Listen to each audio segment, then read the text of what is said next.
Amanda, I hope the $1,500 I give you monthly has made your life easier. The owner of that low, resonant voice was my grandfather, who sat at the far end of the table. It was Thanksgiving Day. My grandfather, who was usually extremely busy as a businessman and rarely showed his face at family gatherings, had unusually decided to join the dinner this year. Because of that, my father, Jonathan Brooks, my mother, Karen Brooks, and my younger sister, Madison, were desperately acting as if they were welcoming royalty. There was the highest quality turkey, mashed potatoes lavishly filled with truffles, and a vintage wine from the year my grandfather was born. The living room was filled with the savory scent of the dishes and the cheerful laughter of my family. Being able to see my grandfather again after such a long time was a great joy for me. To tell the truth, ever since I left home, I had never attended Thanksgiving at my family home. I originally had no intention of coming that day either, but I couldn't refuse my grandfather's earnest invitation when he said, "I'll come this year. So Amanda, you come with me." And so I crossed the threshold for the first time in years. However, that perfectly staged atmosphere and my family's insincere behavior made me feel unbearably uncomfortable. As my father and the others tried to keep my grandfather in a good mood, the occasional glances they shot at me carried an unspoken pressure telling me not to say anything unnecessary. Eventually, the main dish was cleared away and pumpkin pie with a sweet spice aroma and coffee were brought out. Then the family's tension loosened slightly and a relaxed atmosphere began to spread. My grandfather quietly placed his coffee cup back on its saucer and suddenly fixed his gaze directly on me. In his eyes was a pure sense of concern for his granddaughter, whom he hadn't seen in a long time. "Amanda, haven't you lost a little weight? How are you feeling? You shouldn't push yourself too hard." The unexpected kindness made the tension in my heart loosen just a little. I gave him the best smile I could and answered as brightly as possible. "Thank you, Grandpa. I'm doing well. And if you'd like, you can come visit my place sometime." My grandfather narrowed his eyes with delight and nodded, saying, I would love to." And then he continued, "Have you gotten used to living alone? Becoming independent is no easy task." My grandfather went on with casual conversation in a gentle tone, but then, as if remembering something, he added more words. "Well, as long as you have a solid financial foundation, I suppose you can live with some peace of mind. With my monthly support, you don't have to worry about rent and your life should be much easier, right?" The sound of cutlery stopped, and every gaze in the room pierced into me, sitting small in the corner of the table. I couldn't keep up with the sudden question, and I barely managed to squeeze out my voice. "What are you talking about, Grandpa?" My question echoed emptily through the tense silence. If it's about that money, you don't need to worry." My father quickly cut in, interrupting my words with a swift tone. He didn't even bother wiping the sweat forming on his forehead as he forced a fixed smile toward Grandpa. "Amanda can be a little naive about the world, you know? Since she's not good at managing money, we simply took responsibility and handled it for her." Those words were like oil poured onto an open flame, making my grandfather's expression grow even harsher. "Manage it, you say?" His voice was low, tightly suppressing his anger. "Then answer me, Jonathan. If Amanda is supposed to be the one benefiting from this, why does she look as though she knows nothing about it?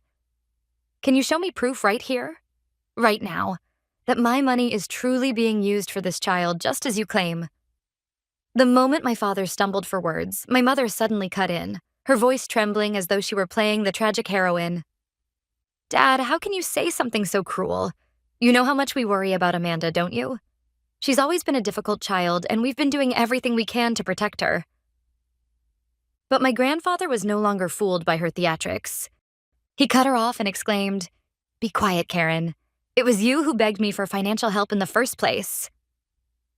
The air in the living room grew even colder. He then continued, "Was it 5 winters ago? With your voice trembling on the phone, you told me this?" Amanda left home without listening to our advice. "She's sick, and we're worried she won't be able to live alone. We can't sleep at night." I believed those words. I believed in your concern for your daughter and started sending the money. And now look. All I hear from this child is, "What are you talking about?" Explain to me what is going on. Exposed by the truth, her face turned deathly pale and she was left speechless.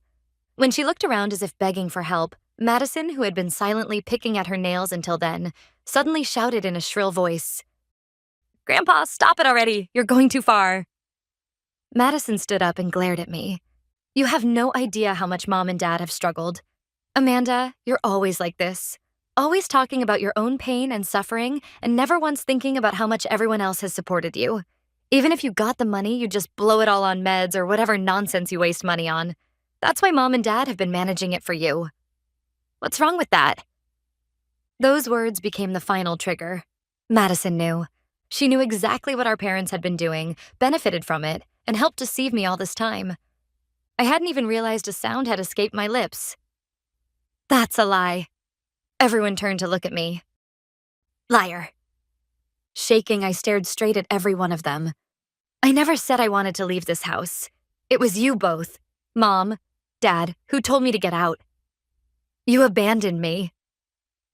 In response to my anguished cry, my mother pretended to collapse into tears and shrieked back at me. "What a terrible thing to say, Amanda. We would never tell you to leave. Your illness is making your memories confused." My father echoed her words, glaring at me as though I had lost my mind. "That's right. We refuse to indulge your delusions any longer." Their blatant denial burned away even the faintest trace of affection that had remained in my heart. Suppressing my trembling, I answered coldly, "My memories are confused? No, I remember it perfectly. The day I was thrown out of this house, left alone in the cold night with nowhere to go, I remember exactly who saved me."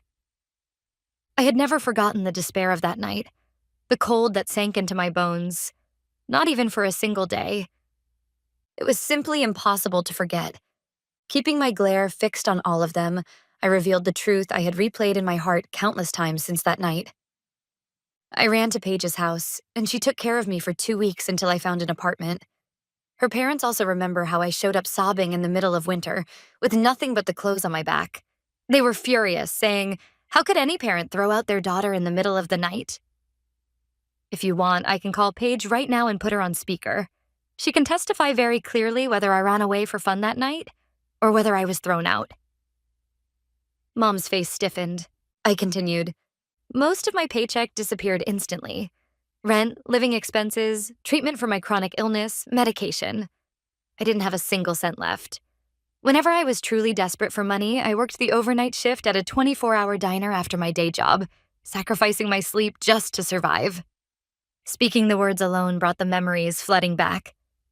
The lingering smell of old grease stuck to the diner's kitchen, the heaviness in my limbs at dawn, the humiliation of counting a handful of coins and tips. All of it felt as if it were still clinging to my skin. And while I was working myself to the bone like that, what were you doing? I was shocked to see this house again today. The kitchen is remodeled, there's a brand new large refrigerator, and outside a shiny new SUV. When I begged for help, you ignored me, saying you had no money. So where exactly did you get the money for all this luxury? My parents exchanged glances, panicking, and muttered helplessly, They moved their mouths as if searching desperately for excuses, but the words got stuck in their throats and nothing meaningful came out. Then I turned my gaze to Madison. "And that's not all. Last summer, the three of you took a trip to Hawaii to celebrate Madison's high school graduation, didn't you? I saw it on your Instagram, Madison. You were laughing on the beach and you looked like you were having the best time of your life." At this direct accusation, Madison's face flushed bright red. "That's only because you were sick and you wouldn't have been able to travel anyway." She tried to make another excuse, but under Grandpa's icy stare, she swallowed her words. She only looked down in embarrassment. She too was an accomplice in this deception. Grandpa watched the ugly argument with a cold, unblinking gaze. Eventually, he quietly said, "That's enough," and took control of the room. Grandpa pulled his smartphone from his pocket and began making a call. Everyone in the room held their breath at his unexpected action. "It's me. Sorry to bother you on Thanksgiving. I need something urgently. Please send the full transaction history of the transfers I made every month from my personal account to Karen's, from 5 years ago until now, as a PDF to my email immediately. I want to confirm it here and now." His voice was quiet, but carried an undeniable authority that allowed no refusal. My father shouted in panic, "Wait, what are you doing?" but Grandpa only shot him a cold look and did not respond. The only sound in the room was the ticking of the clock. After what felt like an eternity, Grandpa's phone vibrated softly with an email notification. He put on his glasses, opened the email, and began slowly scrolling through the attached file. Then he slowly lifted his face from the screen and spoke, each word sharp as a blade. Transfer date, the 3rd of every month. Recipient Karen, your personal account. Amount, $1,500. And in the memo section, it clearly says this, Amanda's monthly support. He paused, then held the phone out across the table toward my parents, as though presenting irrefutable evidence. 60 times. For 5 years, without missing a single month, my goodwill reached you faithfully. But Amanda knew nothing. She never received this money? Not once in 5 years. So, explain it to me, Jonathan Karen.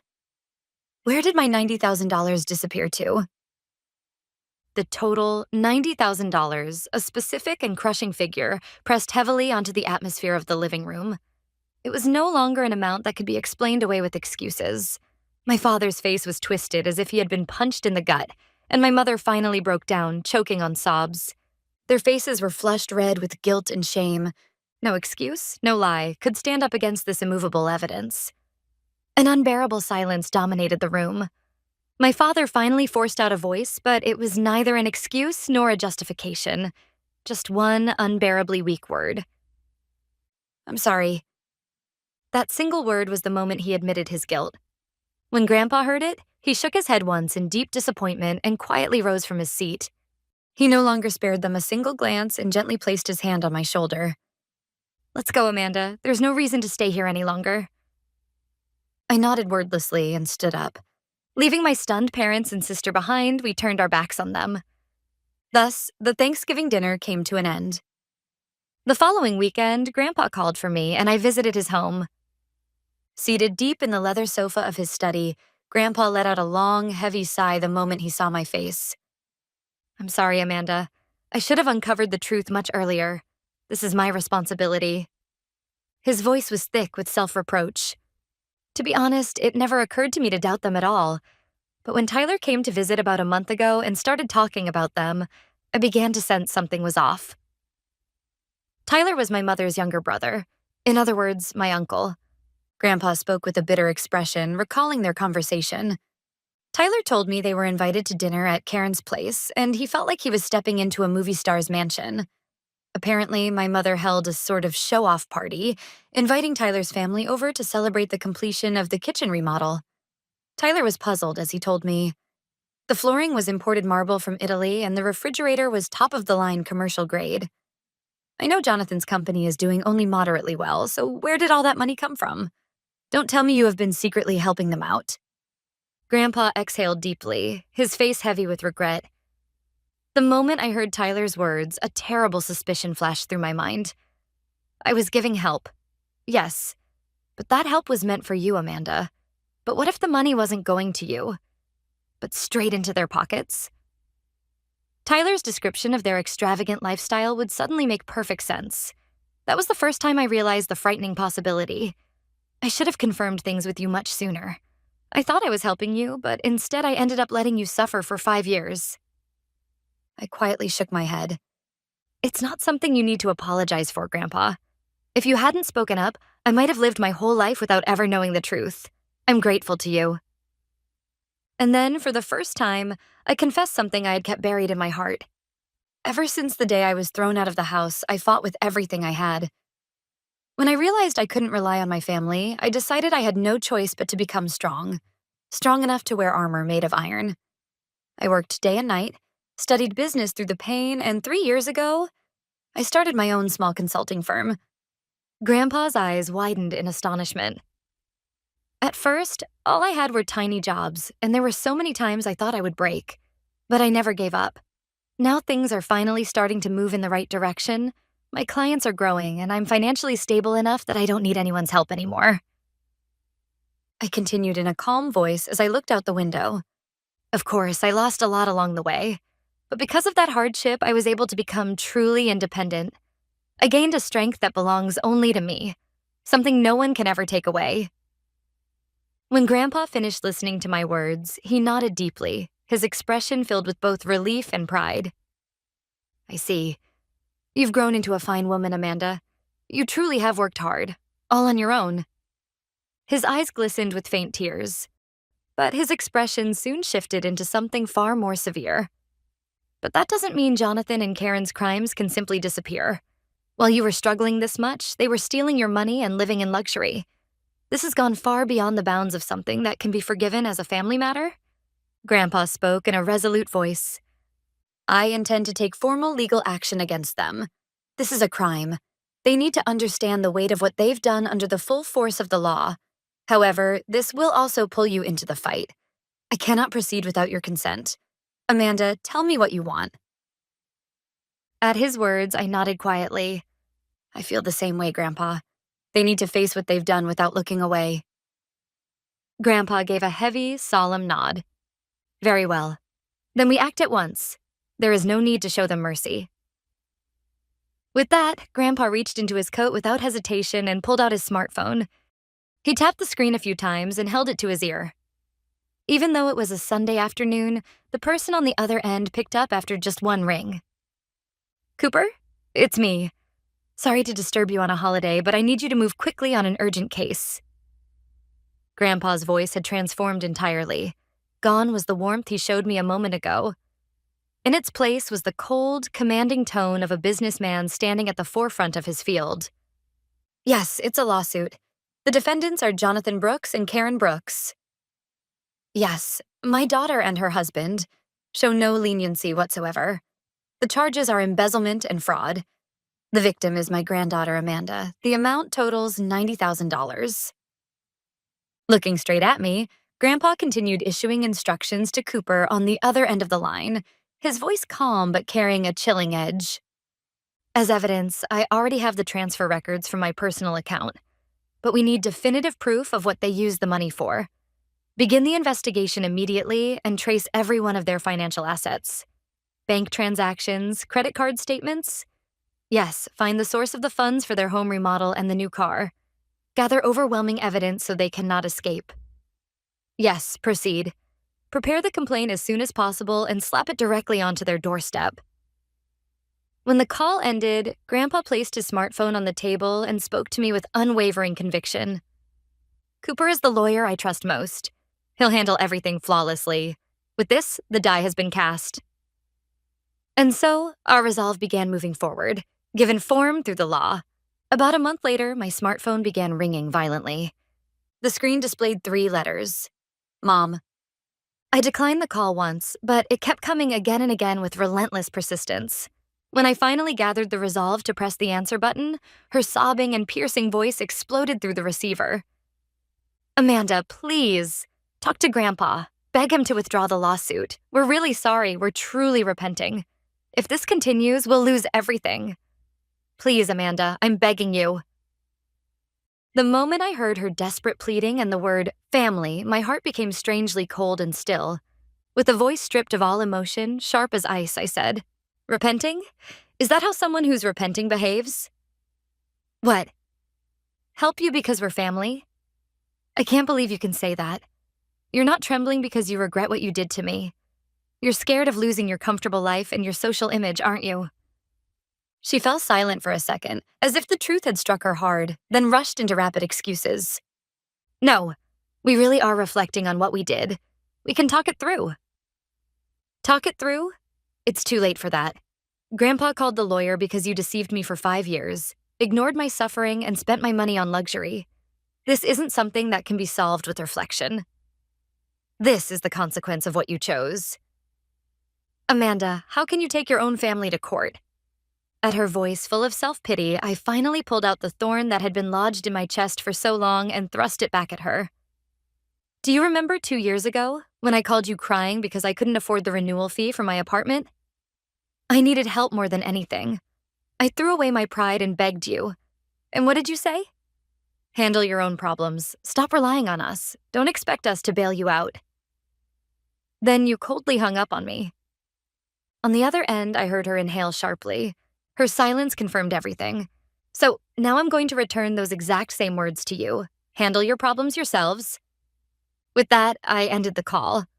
Her scream-like voice was cut off mid-sentence. Immediately afterward, my smartphone went wild with incoming messages. From Jonathan, "You ungrateful brat, who do you think raised you?" From Madison, "You're a horrible person. I can't believe you're suing your own family."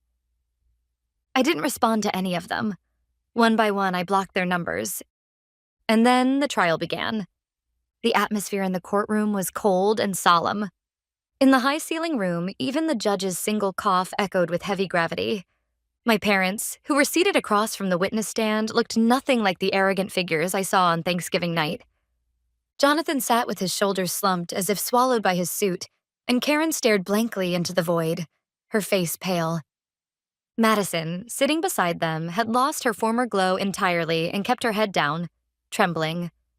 In contrast, my heart was strangely calm. Grandpa sat beside me, and next to him sat Cooper, our attorney, both quiet and composed.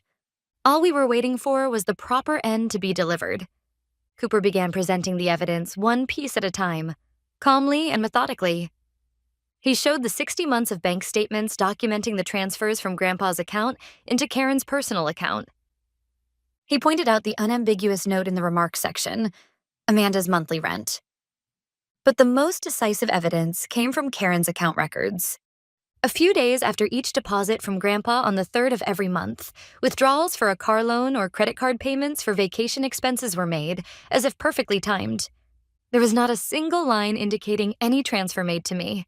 The defense attorney weakly argued that it had simply been financial help within the family, and that there had been no malicious intent, but Cooper immediately cut him down.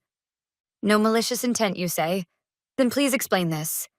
The defendants hid the fact that they had thrown Amanda out of the house, lied that they needed help because they were worried about their daughter, used the money meant for her survival for their own luxuries, and all the while coldly rejected Amanda's pleas for help.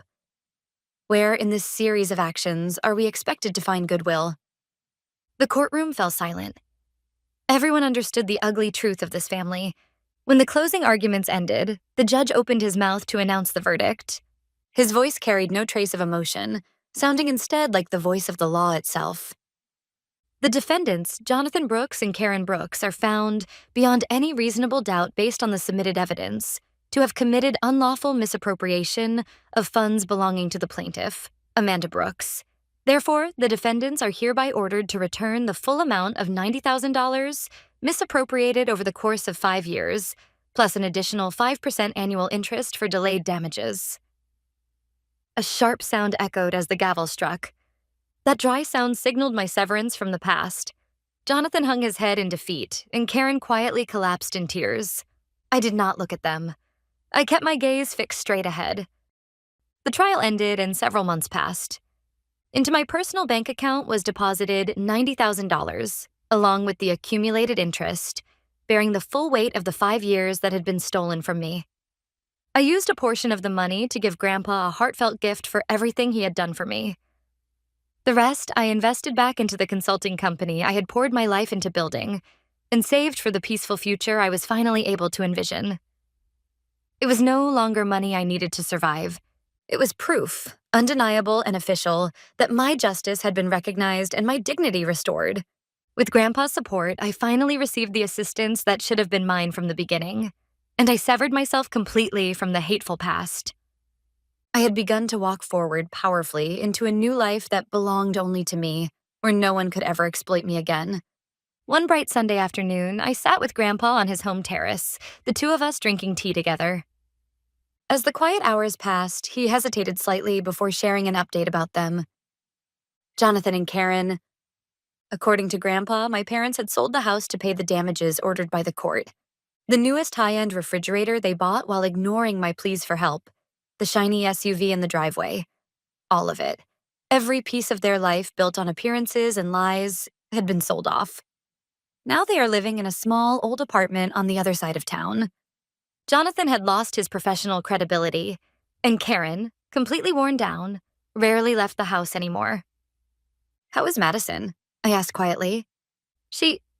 Grandpa's expression darkened slightly. With no financial support from her parents, she can no longer live the extravagant life she used to. She's working at a nearby supermarket now, trying to get by. And from what I hear, she blames Jonathan and Karen for everything that has gone wrong in her life and screams at them every day. The kingdom they had built on illusions had collapsed entirely from within. Even hearing all of this, no joy or satisfaction rose within me. Only a deep, quiet sorrow, a sense of the emptiness of what their greed had ultimately brought them. I set my cup down and looked up at the sky. "It's fine now," I said. "Whatever happens to them, it has nothing to do with my life anymore. All I can do is move forward." Hearing those words, Grandpa smiled at me gently.